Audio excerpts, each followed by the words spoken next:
नमस्कार, आप देख रहे हैं समाचार भारत न्यूज। देश के तमाम मजलूम लोग मिलकर संविधान की लड़ाई लड़ें, तभी भारत विश्व गुरु बनेगा। मौलाना सज्जाद नोमान। राकेश कुमार की खास खबर लखनऊ से। लखनऊ विश्वविख्यात मुस्लिम धर्मगुरु मौलाना खलीलुल रहमान सज्जाद नोमानी के लखनऊ स्थित आवास पर गुरुवार को नगीना सीट से नवनिर्वाचित सांसद चंद्रशेखर आजाद ने मुलाकात की।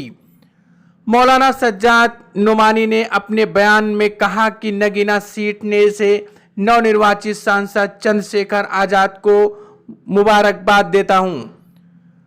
उन्हें समाज के सभी तबकों में अपना बहुमूल्य वोट देकर संसद भेजने का कार्य किया है। आजाद को देकर लगता है कि वो देश में सकारात्मक परिवर्तन ला सकते हैं। देश दुराहे पर खड़ा है। अगर भारत के मजलूम लोग इकट्ठा होंगे, उन्हें अच्छा लीडर मिल जाए और संविधान की लड़ाई ईमानदारी के साथ में लड़ी गई तो जरूर भारत विश्व गुरु बन जाएगा।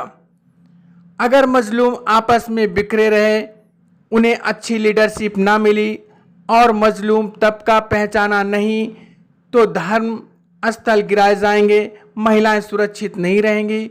जो पिछले 10 वर्षों से हो रहा है। चंद्रशेखर आजाद को देखकर लगा कि वो देश में परिवर्तन ला सकते हैं। इस पार्टी को मजबूत करें, क्योंकि इस पार्टी में दलित, मुस्लिम, सभी अल्पसंख्यक वर्ग, ओबीसी आदि को उचित सम्मान और प्रतिनिधित्व मिल रहा है। मुस्लिम दलित गठबंधन ने प्रदेश को नया लीडर दिया है। मुझे अफसोस है कि साथ कहना पड़ रहा है कि मुस्लिम लीडरशिप को जानबूझकर खत्म किया जा रहा है। सभी पार्टियों को मुस्लिम समाज का वोट चाहिए, लेकिन उनकी लीडरशिप नहीं। उन्होंने आगे कहा कि मध्य प्रदेश की बात हो या देश की, मुसलमानों ने कभी सभी का पूरा साथ दिया है। आजाद समाज पार्टी में पंचायत स्तर से लेकर ऊंचे स्तर तक सभी वर्ग को सम्मान अधिकार दिए जाएंगे। अब दूसरे समाज के लोगों को भी जिम्मेदारी है कि मुस्लिम लीडरशिप को मजबूत करें। नगीना की सीट पर मुस्लिम दलित गठबंधन कामयाब तजुर्बा रहा है, इसलिए मुस्लिम दलित मिलकर एक दूसरे को समाजी और सियासी तौर पर मजबूत करें, तभी देश के सांप्रदायिक ताकतों से मुकाबला किया जा सकता है। उन्होंने कहा कि इसके लिए आपस तालमेल और भरोसा होना बहुत जरूरी है। आजाद समाज पार्टी के मुखिया चंद्रशेखर आजाद ने अपने बयान में कहा कि इस चुनाव में भाजपा बनाम देश था। अयोध्या का नतीजा इस बात की गवाही दे रहा है कि जनता अपने असल मुद्दों पर लड़ना चाहती है। वह समाज में सौहार्द और प्रेम चाहती है। अयोध्या वासियों ने देश को एक पैगाम दिया है और बीजेपी इससे सबक हासिल करे कि धर्म, नफरत, तानाशाही, जुल्म की राजनीति नहीं चलने वाली, बल्कि जनता के मुद्दों पर राजनीति होगी। भाजपा सरकार में आरक्षण बचा ही नहीं, सिर्फ झुंझुना दिया जा रहा है। सरकारी नौकरी खत्म की जा रही है। दलित समाज में गुस्सा था कि भाजपा उन्हें बच्चों के भविष्य के खिलाफ षड्यंत्र कर रही है, इसलिए देश की जनता ने भाजपा के खिलाफ वोटिंग की। इससे उन्हें सबक सीखना चाहिए। जी देखिए, भारत इस वक्त एक क्रॉसरोड्स पर खड़ा हुआ है, दोराहे पर। अगर भारत के मजलूम लोग इकट्ठा हो गए, एक जेन्युइन लीडरशिप उनको मिल गई और संविधान की लड़ाई उन्होंने ईमानदारी के साथ लड़ी, तो भारत वाकई विश्व गुरु बन जाएगा।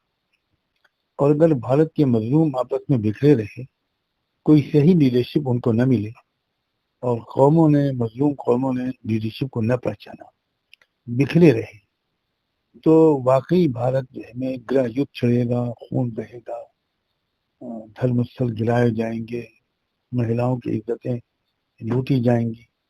वो सब कुछ होगा जो पिछले 10 साल से बहुत नंगेपन के साथ हो रहा है।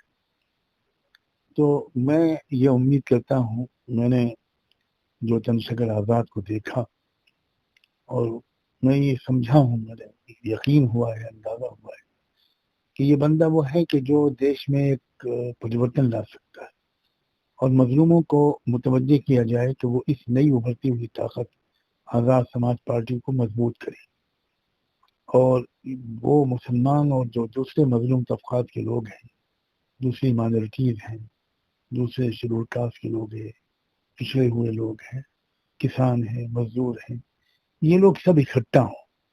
इनकी ताकत बिखरी हुई थी अब तक। मुझे उम्मीद है कि इस लीडरशिप में वो ताकत अब मुत्तहिद होगी। अभी तो एक शुरुआत है मदीना से, अभी बहुत लंबा सफर तय करना है। मुझे उम्मीद है कि वो सफर भी कामयाबी के साथ तय हो। आप मुस्लिम लीडरशिप को कैसे देखते हैं? मैं महसूस करता हूँ कि किसी भी पार्टी ने मुस्लिम लीडरशिप को उभरने नहीं दिया। वो कोई भी पार्टी हो, हर एक की एक स्ट्रेटजी रही है कि मुस्लिम लीडरशिप न उभरे।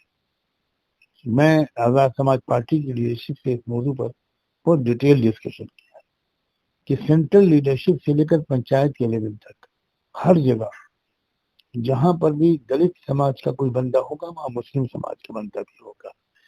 किसी तरह का भेदभाव मजहब की बुनियाद पर नहीं किया जाएगा। ये मुझे उम्मीद है और इसी उम्मीद की बुनियाद पर मेरी दुआएं उनके साथ। ये जो चुनाव था इस बार, उस संप्रदायिकता बनाम संविधान बचाव था, किस नजर से आप इसको देखते हैं?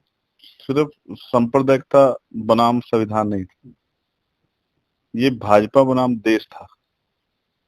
एक तरफ जिस तरह से आजादी को पाने के लिए आजादी के मतवाले लड़े थे, उस तरह से दूसरी तरफ अंग्रेजों के खिलाफ जिस तरह आजादी के मतवाले लड़े, दूसरी तरफ उसी तरफ भाजपा के लोगों के खिलाफ जनता लड़ी और जनता ने तय कर लिया है। इसको बहुत ज्यादा समझने के लिए अयोध्या को समझना बहुत जरूरी है। अयोध्या का परिणाम इस बात की गवाही दे रहा है कि जनता अपने असल मुद्दों पर लड़ना चाहती है और वो इस देश की जो अपनी एक मोहब्बत है भाईचारे को, उसको तोड़ने नहीं चाहती कि वो टूट जाए। नेता सरकारें कितना प्रयास कर ले, लेकिन वो चाहते हैं कि वो मिलजुल के रहे। तो ये एक पैगाम जो अयोध्या ने दिया है, ये सबक है। वो लोग जो धर्म की राजनीति करते हैं, वो लोग जो डिक्टेटरशिप करते हैं, वो लोग जो जुल्म करते हैं, वो लोग जो किसी को सता के खुश हैं, उन सबको ये पैगाम है कि दुनिया में जितने भी धर्म है, उन धर्म को मानने वाला कोई भी व्यक्ति नफरत नहीं चाहता। आरक्षण भी बड़ा मुद्दा था इस बार में। यस, और आरक्षण बचा ही कहाँ है। आरक्षण जो है, जिस तरह से भाजपा ने सारे सरकारी डिपार्टमेंट प्राइवेट किए, तो आरक्षण बचा कहाँ? जब सरकारी नौकरी नहीं होगी तो आरक्षण कहाँ बचेगा? तो आरक्षण तो झुंझुना बन गया। इसलिए जनता में, दलित पिछड़े वर्ग में इस बात का बहुत बड़ा गुस्सा था कि बीजेपी उनके भविष्य से, उनके आने वाले बच्चों के भविष्य से और उनके अधिकारों से खिलवाड़ कर लिया। तो उन्होंने उनको सबक सिखाया और मुझे विश्वास है आने वाले समय में ये लगातार जारी रहेगा, क्योंकि भाजपा का जो चरित्र है वो अब जनता पहचान गई है। स्पेशली दलित पिछड़े आदिवासी वर्ग के लोग, वो इनसे अच्छी तरह से खबरदार होंगे कि इनको ज्यादा ताकत देने का मतलब है अपने बच्चों का भविष्य बर्बाद करना। नगीना सीट ने एक प्रदेश को, देश को एक नगीना दिया है। आप पास एक आप पर एक बड़ी जिम्मेदारी हो गई, कैसे संभालेंगे आप? कैसे आप लोगों की उम्मीदों पर मेरे कंधे देखो, मजबूत है नहीं? जी बिल्कुल। तो मैं इन कंधों पे इस मिशन को पार करने के लिए अपने साथियों के साथ आगे बढ़ूं। और मेरे लिए जंग के मैदान जैसा, मैंने झुकना नहीं सीखा, मैंने पीछे हटना नहीं सीखा। यहाँ तक कुदरत ने मुझे तैयार किया जिम्मेदारी के लिए, और आगे वही मुझे तैयार करेगी आगे की जिम्मेदारी के लिए। लेकिन मैं स्पष्ट कर दूं कि जब तक मैं हूं तब तक फिरका प्रस्त ताकते अपने आप को पनाह में रखे, यही उनके लिए अच्छा होगा। क्योंकि अगर वो किसी पे जुल्म करेंगे, कमजोर पे, मजलूम पे, तो उसका फिर उनको चंद्रयान का मुकाबला करना पड़ेगा। आज हजरत से आप मुलाकात हुई है, क्या खास बात है?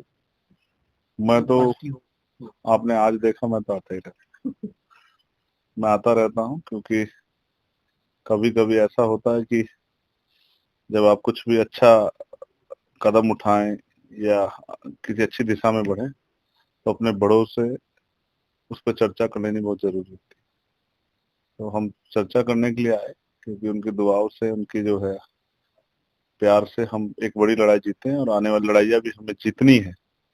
सिर्फ हम यहीं तक की लड़ाई नहीं लड़ रहे हैं, एक बहुत बड़ी लड़ाई मजलूमों के इत्तेहाद की, मजलूमों की एकता की, और उस एकता के दम पे जो जुल्म ज्यादती की सरकारें चल रही है उनको जमी दज करके कमजोरों के हाथ में ताकत देने की जो कि लंबे समय का एक इतिहास है कि हमेशा कमजोरों को ताकतवर बनाने के लिए संघर्ष किया गया। तो मैं उसी कड़ी में उनसे मिलने के लिए और उनको उनकी सलाह जो है किस तरह से हम आने वाले चुनाव उनको किस तरह से अमल में लाए, उन पे जो है चर्चा करने के लिए आया।